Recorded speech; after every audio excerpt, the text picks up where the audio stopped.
How can I relate with people who are not spiritual or awake? A talk with Unmani. So there are two sides to this one. So I will first speak about, in a way, the one side, and then I'll probably contradict everything and speak about the other side, and both are true. And you may resonate with some or none. Let's see. So when we start to recognize our true nature, when we start to see that our thoughts are not true, are limited to the play of experience, the world,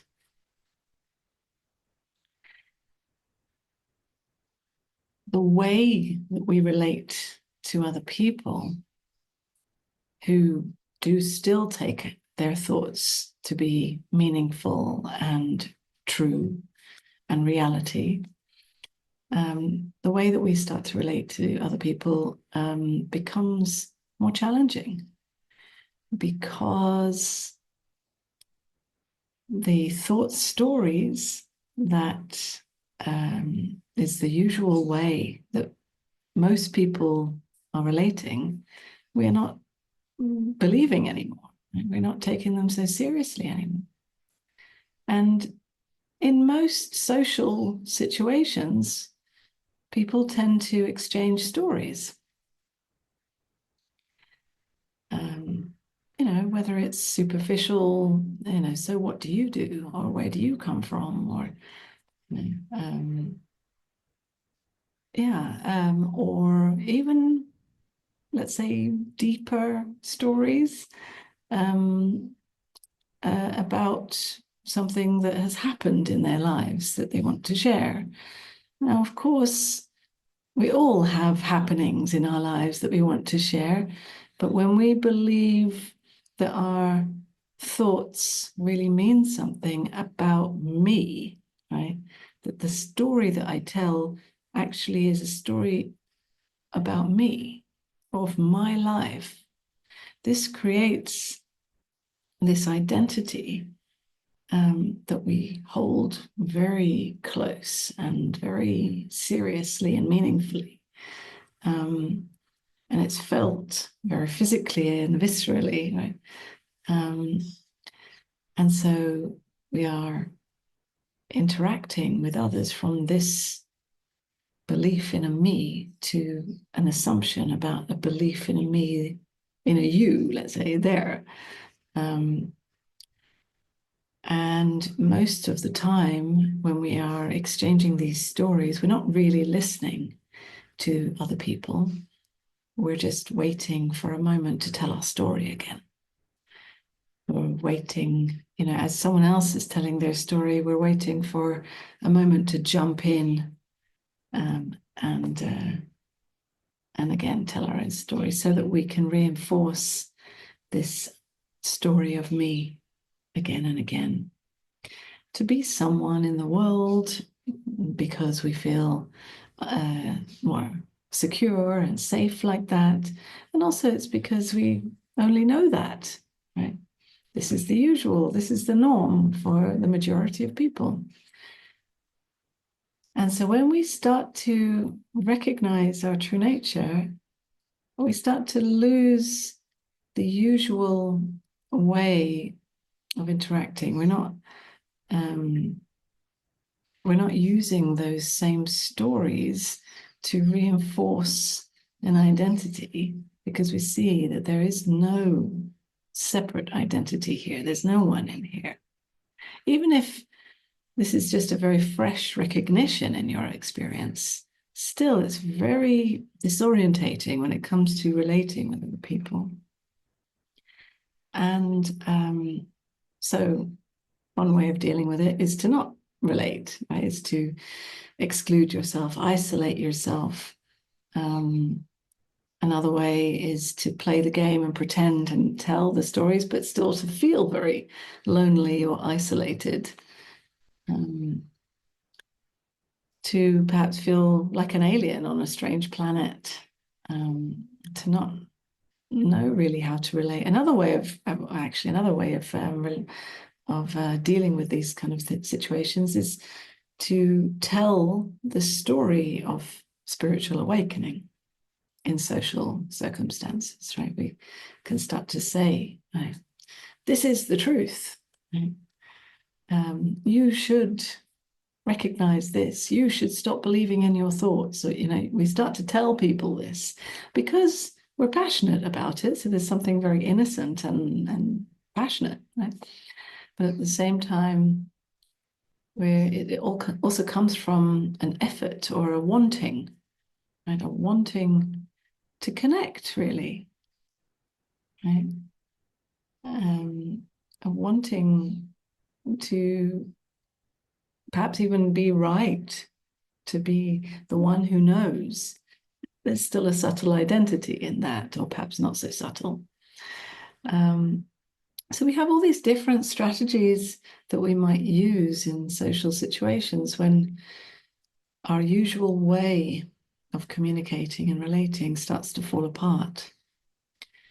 And this is all very understandable, because if we've spent our whole lives relating to people like this, telling our story and reinforcing this identity, then we can start to feel very lost.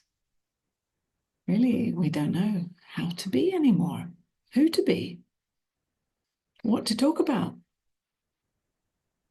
We tend to feel very vulnerable, right? Very like unprotected, like we're without a skin somehow, without the usual armor that we walk around in life with. And so, yeah, it's very challenging.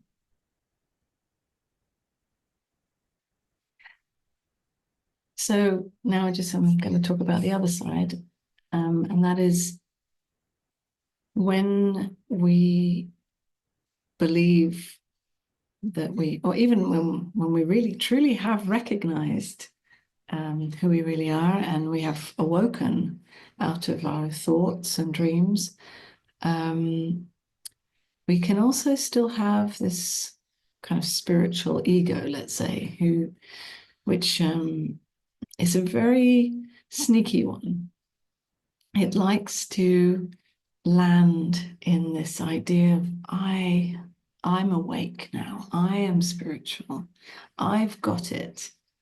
And then when we interact with others who apparently, according to us, have not got it, or are not spiritual, or not awake, we take a very sneaky spiritual superior position over those poor people who haven't quite got it yet. And this is a little bit like what I was saying before about we like to tell the story of you should wake up, or this is the truth and you should know it. But at the same time, it can also be a very isolating story, and a landing place in an identity that's still there. So although we may have recognized the other identities, or many other identities that we might have been playing our whole lives, this spiritual one is such a sneaky, tempting one to hang on to, because it really gives us someone to be still when we feel actually very lost. When you've spent your whole life on the spiritual path, or many years, you've invested so much, and then to realize that actually you are none of it. You are not even all the spiritual practice. You're not any of the spiritual teachings. You're not even awakening. You can't land anywhere in any identity, even the most spiritual, beautiful one. This is very hard to take. It's a hard pill to swallow, this one. And it really leaves us lost and can be very disorientating in the world, especially with relating to other people. And so it's understandable that many people are tempted by this spiritual ego, and land there and stay there. But it is also a painful one to stay in because it is very isolating. Taking this superior position over other people leaves you very alone. So, what's the solution? Right? Or solution maybe is the wrong word, but what is the way through this? How can we relate with other people when we start to recognize and wake up out of the, let's say, usual dreams that the majority or we have ourselves believed in our whole lives? Well, as I said, it leaves us very unprotected and vulnerable, and it takes a lot of courage to stay with that, to feel lost or whatever comes up in this empty space that is life itself, in fact. You are not any of the stories. You are not any of the labels.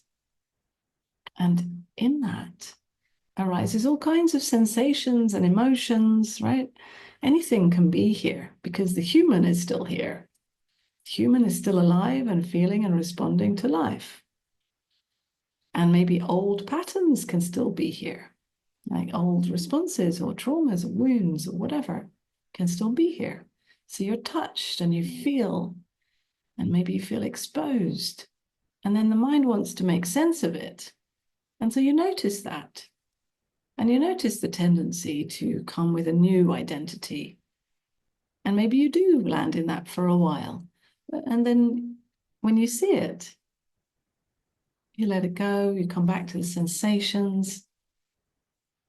You're humbled again, you're brought to your knees again. And you acknowledge that actually you don't know. You don't know who you are.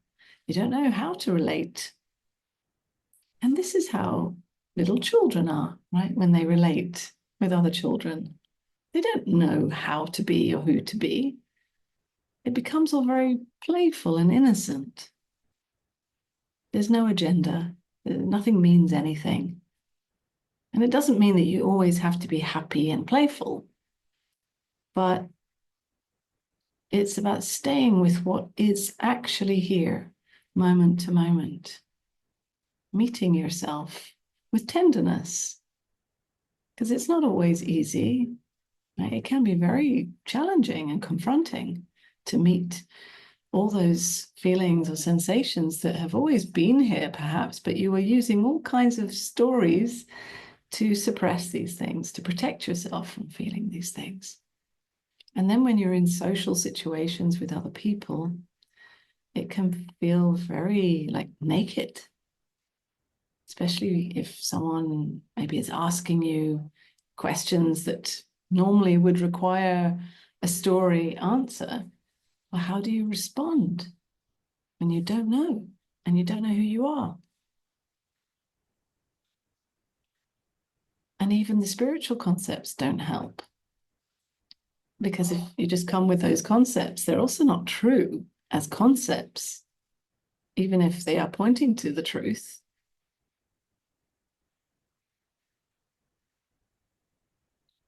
And really, it doesn't matter what you say. You know, the words are not relevant. You could tell a story, right? You know, someone asks you, so where are you from? Or what do you do in your life? It doesn't matter what story you tell. You can make it up, right? Or you tell the same old story you've always told. Doesn't really matter. The point is that you meet yourself in what is here in the moment. You meet, and when I say yourself, I mean whatever is arising in this moment. And as you meet yourself in this moment, you also meet the other. And then there's possibility for real listening, real meeting. And it's not always easy because we're often with people that perhaps find that very challenging, that prefer to stay on the level of stories and protection. And that's okay, that's where they're at. in their journey. We don't need to start to force other people to wake up right now in our time frame that we think is correct. And it can be even heartbreaking, especially with loved ones, to see how they're still believing in their own, their old stories, their old patterns, their old identities. They're living in such a narrow, small world. It's painful. And this pain is here to be felt. Just because it's painful doesn't mean you need to change them or that you can change them. Just meeting whatever is here, moment to moment, feeling how lost you are, how disorientated you are.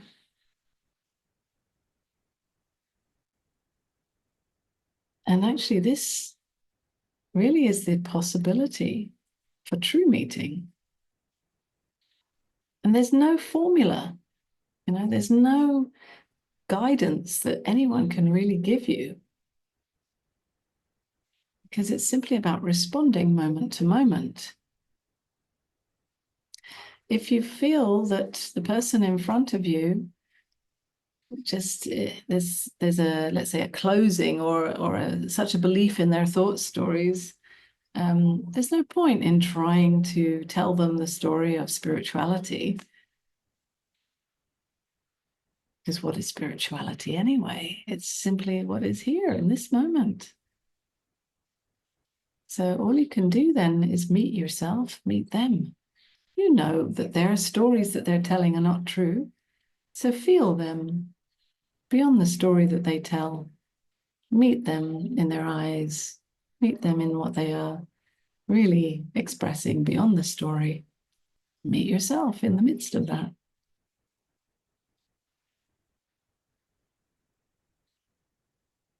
And sometimes it is time to walk away. Sometimes it's time to just be alone. When socializing feels exhausting, sometimes it's very draining being around people who are telling a lot of stories and filling all the gaps, who are very uncomfortable with silence. There seems to be no rest in that. So maybe after a while it is time to withdraw. But we can also get stuck in that, just hiding away, withdrawing from the world. It's very comfortable also. So again, it takes courage to step back in, to meet life and to be touched again. So it's always like walking this thin line, allowing yourself to be in the world, be touched by everything and everyone, and yet staying sensitive to the needs of this human, right, of this body, moment to moment.